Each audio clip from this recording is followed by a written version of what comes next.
বেহাল বারাসাত 11 নম্বর রেলগেটের রাস্তা। সকাল থেকে একের পর এক দুর্ঘটনা। কেউ পড়ছেন সাইকেল নিয়ে, কেউ পড়ছেন মোটর বাইক নিয়ে। স্কুলে যাওয়ার পথে আহত হয়েছেন বাবা ও সন্তান।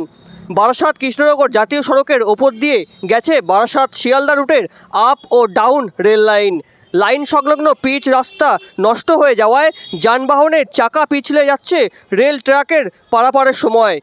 কলকাতার সঙ্গে উত্তরবঙ্গের সংযোগকারী এই রাস্তার থাকা 11 নম্বর রেলগেটের রাস্তা মাঝে মধ্যেই খারাপ হয় অধিক যানবাহন চলাচলের কারণে, তবে দ্রুত মেরামত করা হয় না।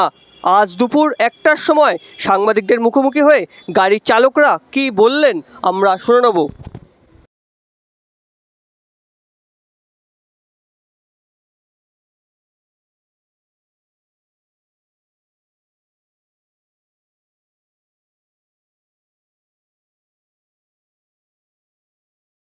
নম্বর রেলগেটের যা পরিস্থিতি, এই বিষয় নিয়ে মানে যাতায়াত করতে কতটা অসুবিধার মধ্যে পড়ছে?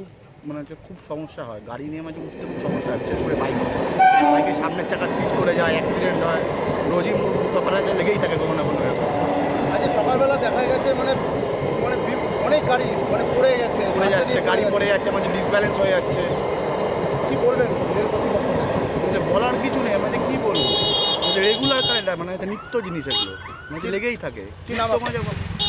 তুহিন রয়। তার বেহাল দশা এবং এক মরণ ফাঁদকারী যে রাস্তা, প্রতিদিন যাতায়াত কি অবস্থা? এই রাস্তাটা হচ্ছে এমনই রাস্তা, লক্ষ লক্ষ গাড়ি চলে, কিন্তু রেলের সামনে যে কোনো আধুনিক জিনিস দিয়ে যে রাস্তাটা বানাবে, কংক্রিটের লোহার কিছু কিংবা পাথরের ইট দিয়ে যদি বানায় তাহলে ভালোভাবে তৈরি হয় রাস্তাটা। আর স্কুল কলেজ মানুষরা যখন বাইক নিয়ে যাচ্ছে পড়ে যাচ্ছে, এটা প্রত্যেক বছরের সিজনের রাস্তা, মানে বৃষ্টি হলেই মানুষজন পড়ে যায়, গেট ফেলতে দেরি হয়। আপনারা দেখছেন বাম্পারের ওখানে গর্ত হয়ে গেছে এইটুকু সামান্য বৃষ্টিতে। তাই আমরা আশা করি, রেল কর্তৃপক্ষকে জানাচ্ছি, বারবার অনুরোধ করছি, আপনারা একটু ভালো আধুনিক উন্নত ধরনের কিছু দিয়ে রাস্তাটা রেলের ট্রাকের তাই তৈরি করুন।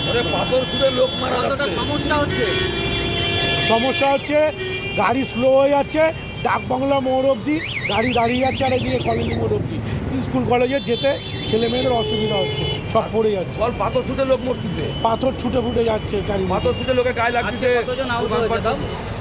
আজকে ধরো স্কুলের সময় 5-6 জন পড়ে গেছে, পিছনে বাইক নিয়ে পড়ে যায়, তো বাইক নিয়ে পড়ে যায়, বাচ্চারা পিছন দিয়ে স্লিপ কেটে পড়ে যায়। তাই এইটা হচ্ছে আপনারা যদি আপনাদের মাধ্যমে যদি রেল কর্তৃপক্ষকে জানানো হয় যে এইটা একটু উন্নত ধরনের, পিছে জল লাগলেই উঠে যাচ্ছে, তাই এই জায়গাটায় যদি ম্যাস্টিকও করে দেয়, এইটুক জায়গায় ম্যাস্টিকও যদি করে দেয়, ম্যাস্টিক করলেও স্লিপ টিলিপ আর খাবে না। আমরা ম্যাস্টিকের জন্য অনুরোধ করছি রেল কর্তৃপক্ষকে। কি নাম আপনার? টেমা রয়।